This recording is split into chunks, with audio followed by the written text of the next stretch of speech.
ನಾಡಹಬ್ಬ ದಸರಾ 2025ರ ಅಂಗವಾಗಿ ಮೊದಲೇ ತಂಡದಲ್ಲಿ ತಂದಿರತಕ್ಕಂಥ 9 ಆನೆಗಳಿಗೆ ನಾವು ನಿನ್ನೆ ತೂಕ ಪರೀಕ್ಷೆಯನ್ನು ಮಾಡಿದ್ದೀವಿ. ತೂಕ ಪರೀಕ್ಷೆಯಲ್ಲಿ 7 ಮೇಲ್ ಎಲಿಫೆಂಟ್ಸಲ್ಲಿ ಆಲ್ಮೋಸ್ಟ್ 6 ಎಲಿಫೆಂಟ್ಸ್ಗಳು 5,000 kg ಮೇಲೆ ಇದ್ದಾವೆ. ಆಮೇಲೆ ಫಿಮೇಲ್ ಎಲಿಫೆಂಟ್ಸ್ ಕೂಡ ಹೆಲ್ದಿಯಾಗೇ ಇದ್ದಾವೆ. ಸೊ ಅವು ಕೂಡ 3,000 ಆಸುಪಾಸಿನಲ್ಲಿರೋದ್ರಿಂದ ಸೊ ಹೆಚ್ಚಿನ ಇದನ್ನು ಏನೂ ಬೇಕಿಲ್ಲ ಅವಕ್ಕೆ, ವಿಶೇಷ ಕಾಳಜಿ ಅಂತ ಹೇಳ್ಬೋದು.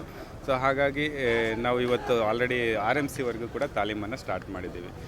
ಮುಖ್ಯವಾಗಿ ಏನು ಅಂತಂದರೆ ಎಲ್ಲ ಎಲಿಫೆಂಟ್ಸ್ಗಳು 9 ಎಲಿಫೆಂಟ್ಸ್ ಕೂಡ ನಮಗೆ ಆಲ್ರೆಡಿ ದಸರಾ ಮಾಡಿರೋದ್ರಿಂದ ಅವಕ್ಕೆ ಶಬ್ದಕ್ಕೆ ಮತ್ತು ವಾಹನಗಳಿಗೆ ಜನರಿಗೆ ಯಾವುದೇ ಅಂಜಿಕೆ ಇಲ್ಲ ಅವಕ್ಕೆ. ಹಾಗಾಗಿ ಆಲ್ರೆಡಿ ಕೂಡ ನಮ್ಮ ಇದಕ್ಕೆ ಅಡ್ಜಸ್ಟ್ ಆಗಿದ್ದಾವೆ. ಇವತ್ತು RMCವರೆಗೂ ನಾವು ತಾಲೀಮನ್ನು ಮಾಡಿದ್ದೀವಿ. ಸೊ ಹೌದು, ಎಲ್ಲ ಆನೆಗಳ ವಾಸ್ತವ್ಯಕ್ಕೆ ಮತ್ತು ಆನೆ ಮಾವುತ ಕಾವಡಿಗೆ ಏನೇನು ನಮ್ಮ ಸ್ಪೆಷಲ್ ಟೀಮ್ಸ್ ಕೂಡ ಏನಿದೆ ಅವ್ರಿಗೆ ಕೂಡ ಒಳ್ಳೆಯದು ಶೆಡ್ಡನ್ನು ನಿರ್ಮಾಣ ಮಾಡಿ ಚೆನ್ನಾಗಿ ವ್ಯವಸ್ಥೆಯನ್ನು ನೀಡಿದ್ದೀವಿ. ಹೌದು, ಇವತ್ತು ವಿಶ್ವ ಆನೆ ದಿನಾಚರಣೆ ಇರೋದ್ರಿಂದ ನಾವು ದಸರಾ ಆನೆಗಳನ್ನು ನೋಡೋ ಭಾಗ್ಯ ಇವರು ನಮ್ಮ ಏನು ಸ್ಪೆಷಲ್ ಚಿಲ್ಡ್ರನ್ಸ್ ಅಂತ ಏನು ಹೇಳ್ತೀವಿ ಅವರು ಮತ್ತು ಆರ್ಫನ್ ಚಿಲ್ಡ್ರನ್ಸ್ಗಳನ್ನು ನಾವಿವತ್ತು ಅರಮನೆಗೆ ಕರ್ಕೊಂಡು ಹೋಗಿ ಸೊ ಅವ್ರಿಗೆ ದಸರಾ ಆನೆಗಳ ಬಗ್ಗೆ ವಿವರಣೆ ಮತ್ತು ಅದರ ಕುರಿತು ಚಿತ್ರ ಬಿಡಿಸುವಿಕೆ, ಸೊ ಅದರ ಕುರಿತು ನಾವು ಒಂದು ಆ್ಯಕ್ಟಿವಿಟೀಸನ್ನು ಮಾಡಿಸ್ತಾ ಇದ್ದೀವಿ. ಸೊ ಒಂದು 60 ಚಿಲ್ಡ್ರನ್ಸ್ಗಳನ್ನು ನಾವು ಇವತ್ತು ಅವ್ರ ಜೊತೆ ನಾವು ಇದನ್ನು ವಿಶ್ವ ಆನೆ ದಿನಾಚರಣೆಯನ್ನು ಆಚರಣೆ ಮಾಡ್ತೀವಿ.